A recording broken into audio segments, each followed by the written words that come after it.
Next up at UFC Vegas 71. Also, I don't know if it's UFC Vegas 71 or UFC Las Vegas because this is not at Apex. Yeah, it's not at the Apex. Yeah, it's got a live crowd. But it's still in Vegas, so why wouldn't it be? So it's not, you know what I mean? It's a tricky, people are using both hashtags. Anyway.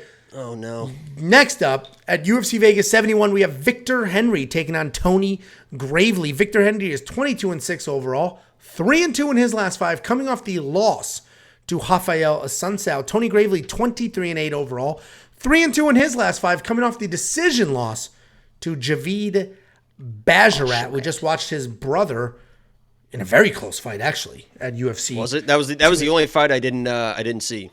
It was dicey because he was the fourth leg. Not that it ended up mattering, but he was the fourth leg of the safety parlay. And Blackshear was super game. So that was actually an awesome fight to open up that card. Anyway, Victor Henry is an interesting guy to break down because he's got 2 UFC fights, and they couldn't be more different from each other. His first UFC fight, he was defending takedowns from a national champion, world-level wrestler. Boxing looked crisp, takedown defense looked good, and he got it done. He beat Hani Barcelos, who's one of the more underrated guys in the UFC. In his last fight, he was out-grappled by a 40-year-old jiu-jitsu guy. A 40-year-old jiu-jitsu guy was taking him down, beating him up, and sort of doing what he wanted to do. And that's what makes it so hard because he's fighting Tony Gravely. Tony Gravely has power in his hands, but the dude's a straight-up nonstop wrestler. He's very powerful. Everything he does has power in it, including his Mark Coleman-style ground and pound. He's got power in his hands, on his feet, but he is looking to wrestle. That's the only thing he wants to do is throw some bombs and then wrestle. And he can out-wrestle most people. He's got plenty of takedowns. His takedown average is absolutely insane. And it's just so tricky because Victor Henry, from his last fight, gets absolutely demolished by Tony Gravely. It's not even close. Victor Henry from the Hani Barcelos fight should be able to defend those takedowns and smack Tony Gravely around. It's a tough pick for that reason. I'm going to go Tony Gravely because I know what I'm going to get. I know what he is going to do, what he's going to try to do. He can miss the first 3 takedowns. He's still going to shoot 26 more unless he gets stopped for whatever reason. So Tony Gravely is going to be my pick because I know exactly what I'm going to get. And Victor Henry, we don't quite know yet, but there is a giant part of me that thinks that his last fight was the anomaly, right? His fight with Rafael Assunção was not the normal Victor Henry, and he is going to defend the takedowns. His hands are going to look good, and everybody who jumped on Tony Gravely because it's plus money is going to look like an idiot. Therefore, no bet. No bet for me, just a pick. I can trust Tony, but I do have a feeling that Victor's going to get it done because we've seen him get it done against better wrestlers than Tony. What do you think? Yeah, and I actually placed bets for that very reason. I do think that it's a bounce-back fight for Victor Henry. I'm not sure if it's going to matter, but I do think he comes in, it looks a little... Because he was basically just outworked that fight. I mean, he basically was outworked. And the bad thing is, if there's somebody that can outwork somebody, Tony Gravely is also a guy that can outwork you. So if Victor comes in, like you said, like his last fight, the exact same thing's going to happen. He's going to get taken down, and he's going to get outworked on the ground. But, Victor Henry, the way I see him winning is... Obviously, you mentioned it. We know what Gravely is going to do. He's going to shoot takedowns. It's up to Victor Henry to defend those takedowns. If Victor Henry is going to win, I think he's defending the takedowns early. And Gravely, as you mentioned, will not stop. Even when he's tired, he's still shooting takedowns. He's trying to chain wrestle. That's all he wants to do is get you to the ground. And when he gets tired, he shoots more and more and more. So Victor Henry winning is defending the takedowns early.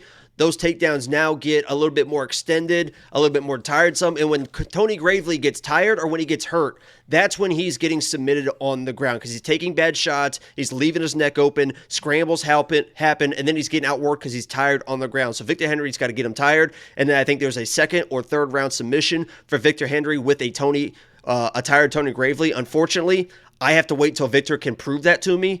So Tony Gravely, as you mentioned, is I think the better play because we know what he's going to do.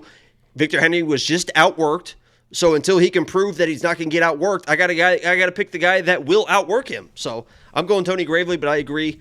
I'm not putting money on him, even as a dog. Yeah, and that's probably the warning here. Everybody wants dog money. Everybody's looking for plus money. Like everybody wants dog money, Victor and Henry's I get the better fighter. Correct. We just watched him shit the bed. And do you abandon ship when somebody shits the bed one time? Probably not, but we've only got 2 fights. It depends on how expensive the sheets were. Right? I mean, if that's Egyptian cotton, if that's 10,000 thread count or whatever, and that $400 or $500 for sheets, that's what I sleep on. No, I mean that's your one shot. You're done. You're out of here. You know what your is ass brutal? And go home. You know what it is, dude? Sheets really are fucking expensive. Tiffany and I It's bought worth sheets. It though. It's like, worth it. I mean, you spending money on your. I don't spend very much time in my bed, but it's usually mostly couch work. Okay. I don't know why we were getting new sheets. I forget why. And we went to Bed somebody Bath shit and the Beyond. bed. We went to Bed Bath and Beyond. We didn't even go to like some crazy place, and they were still like $400. It's like, this is outrageous. This is outrageous. I mean, I sleep well, and then we moved, and the corner got ripped. So when they moved the mattress, they kept the sheets on the mattress, and they must have just shoved it in the truck with the bed frame. So the corner of the sheet is ripped. $400 sheets. Wow. I only got like 6 months. It's crazy that they don't have an invention where you could like thread that shut. Imagine if we came up with some technology to where if there's a rip, you could use like fucking string or some shit, and you just kind of like loop it in a bunch of times, and then that rip is just nice and tight, and then you don't have to get new sheets because it's on the corner anyway. Nobody sleeps on that. Imagine if there was such technology. Oh, that would be nice. Except it's like it's a whole bunch. It's shredded. Oh, okay. Now the story changes. Got it. No problem. Nope, we knew that was going to happen. So okay. $8,400 for Victor Henry. You going to spend that money in DraftKings? I can't really trust. If there's anything, I can't trust Victor for money like that. Tony, I think, because even if he's, in my mind, if he's getting finished, it's going to be late anyway, and he's probably not going to get finished because Victor Henry's not like a super finishing type of dude. So Tony could be, I mean, he could score. Tony could score 50, 60 points in a loss. Yeah. He could score 1 million. He could be the Derek Brunson of last week. Last week was a little different. I don't remember, but he got takedowns. He had a knockdown. Like, he scored well. That was the Ian Gary show fight. That the Ian Gary knockdown. I was literally just screaming, and it's still like pretty empty in there. Just survive, just screaming it. Holy shit. Yeah, he almost ruined a lot of people's nights. Anyway, $7,800 for Tony Gravely I would take the shot on him in DraftKings before I spent actual money on him. You're saying you have bets on this fight though, not saying who you have bets on this fight for premium. On the Victor side though. Okay, thanks for saying what the bet was. Oh, did you not want me? I don't know what's happening. I didn't want you to. I'm trying to tease it to get people to pay. Absolute. I didn't say what the bet was. Well, we know what side it's on. Oh. All right, leave it there. Nobody's going to guess the bet. I mean, there's no way. Anyway, if you want to unlock that bet and so much more, $10 a month. And speaking of, we have a $2.79 super chat from Wyatt Corm.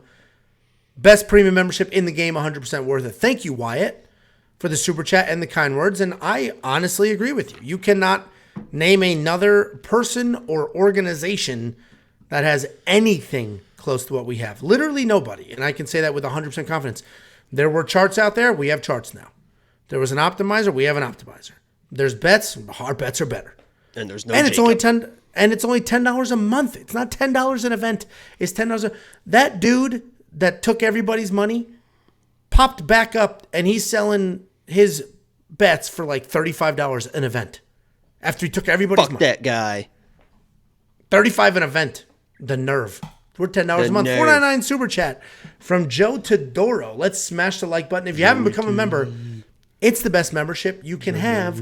Only $10 a month. Who beats that? The answer is no question. No one. Thank you very much, Joe. Very appreciated.